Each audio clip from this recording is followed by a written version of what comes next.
¿Sabe usted qué hacer en caso de tener un crédito hipotecario sobre una propiedad que ha sido dañada por el sismo?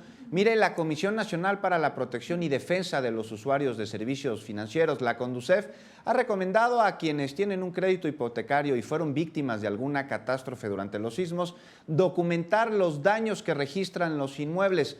¿Cómo documentarlos? La comisión señaló que es importante preparar una lista con fotografías y con videos de las afectaciones que registra el edificio en cuestión, lo que servirá como soporte para la reclamación del pago del seguro. El organismo también informó que la prescripción de los seguros por daños y vivienda es de 2 años y en el caso de vida es hasta por 5 años. Recomendó además iniciar los trámites de los pagos lo antes posible. Y muy importante, para hacer efectivo el contrato, por lo tanto el pago, hay que estar al corriente en las mensualidades.